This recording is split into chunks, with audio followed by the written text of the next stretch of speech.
కూడా తామరాకి నీటి బొట్టు లాగా ఉంటారు, ఫోన్ చేసి చెప్పరు, పిలిపి చెప్తారు. అది లెక్క ఉంటుందా? ఇక్కడ దొరుకుతుంది. అందుకని ఎవరైతే అధికారులు చేసారో వాళ్ళని గట్టిగా శిక్షిస్తే అసలు దుష్సూత్రధారి బయటపడుతుంది. ఇంతకుముందు రవికుమార్ గారు పాత్రదారులు సూత్రాలు బయటపడాలంటున్నాను. ఎస్ రామ్మోహన్ గారు, పాపిరెడ్డి గారు మీరు చెప్పండి. ఏదైతే నిన్న హరీష్ రావు గారు నిన్న మాట్లాడిన సొల్లు పురాణం అని అంటాన్ని ఎలా చూస్తారు? జరిగిన సినారియో మొత్తాన్ని మీరేమంటారు? పాపిరెడ్డి గారు మీరు చెప్పండి. ఇప్పుడు లక్ష్మీనాథ్ గారు మీరు ముగ్గురు మాట్లాడారు, కాంగ్రెస్ ప్రతినిధి, బీఆర్ఎస్ ప్రతినిధి, మా విశ్లేషకుడు రామ్మోహన్. అంటే ఒక విషయం నేను వాళ్ళు మాట్లాడదు కానీ ఒక విషయం నేను వేరే యాంగిల్ నుంచి మాట్లాడు చెప్పండి. ఈ ఫోన్ ట్యాపింగ్ అన్నది ఎవరు ఎందుకు దేనికి చేశారు? అసలు ఫోన్ ట్యాపింగ్ అనేది మామూలు వ్యవస్థలో ఇంటెలిజెన్స్ వాళ్ళు ఈ మామూలు దానికి ఉంటుంది, ఏది anti social elements, extremist, fundamentalist వీళ్ళు చేస్తూనే ఉంటారు. నిరంతరంగా దాని మీద పర్యవేక్షణ జరుగుతూనే ఉంటుంది. కానీ ఈ ఫోన్ ట్యాపింగ్ మొన్న టీఆర్ఎస్ గవర్నమెంట్ లేదా బీఆర్ఎస్ గవర్నమెంట్ లో బయటపడ్డది. అది మామూలు ఫోన్ ట్యాపింగ్ కాదు. అది మామూలు ఫోన్ ట్యాపింగ్ అని మాట్లాడితే దానిలో వచ్చేది ఏం లేదు. ఆ మామూలు ఫోన్ ట్యాపింగ్ కాకుండా ఇప్పుడు అంటున్నారు అధికారులను శిక్షించాలని. లక్ష్మీనాథ్ గారు ఒకటే, మీరు ఒకసారి ఈ ఫోన్ ట్యాపింగ్ లో అధికారులు ఎవరైతే ఇన్వాల్వ్ అయినరో వాళ్ళు చాలా మంది రిటైర్డ్ అయిన వాళ్ళని ఎక్స్టెన్షన్ ఇచ్చారు. మీరు జాగ్రత్త గమనించాలి. ఇక్కడ ఈ ప్రభాకర్ రావు కాంచెలు మొదలు పెడితే, రాధాకృష్ణారావు కాంచెలు మొదలు పెడితే, భుజంగరావు కాంచెలు మొదలు పెడితే ఒక తిరుపతి మాత్రమే ఇన్ సర్వీస్ క్యాండిడేట్. కానీ మిగతా వాళ్ళందరూ కూడా రిటైర్డ్ అయిన వాళ్ళ తర్వాత వాళ్ళు ఎక్స్టెన్షన్ ఇచ్చారు. ఒకటి.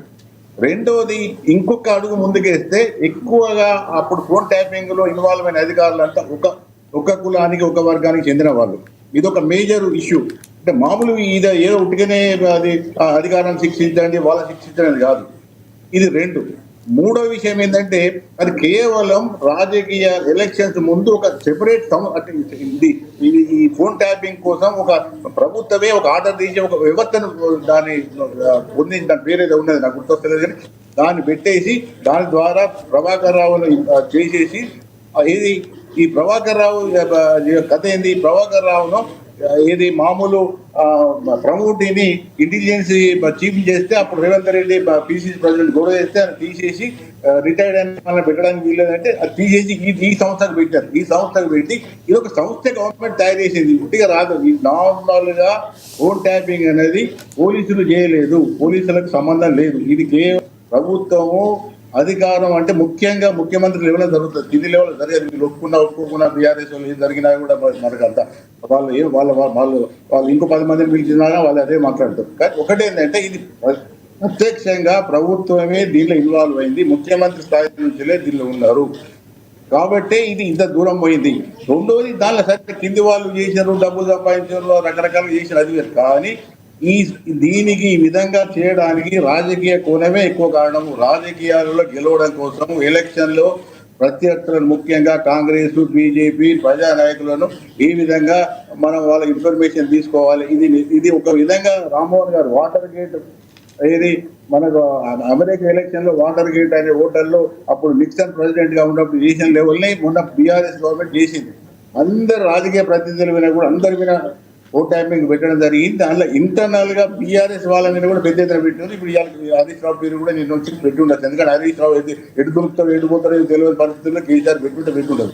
కానీ ఒకటేంటంటే దీని పక్కా రాజకీయంగా గెలవడం కోసము, అధికారం మళ్ళీ నిలబెట్టుకోవడం కోసము దానిలో వాళ్ళు చెప్పారు, అధికారులు చెప్పారు, మేము ప్రత్యర్థుల డబ్బులు పోకుండా ఆపగలిగినాము, వాళ్ళ ఇన్ఫర్మేషన్ తీసుకోగలిగినాం, వాళ్ళ డబ్బులు సీజ్ చేసేయగలిగినాం, బీఆర్ఎస్ డబ్బులను యథేచ్ఛంగా మా వ్యాన్లో పెట్టి మేము పంపగలిగినాం.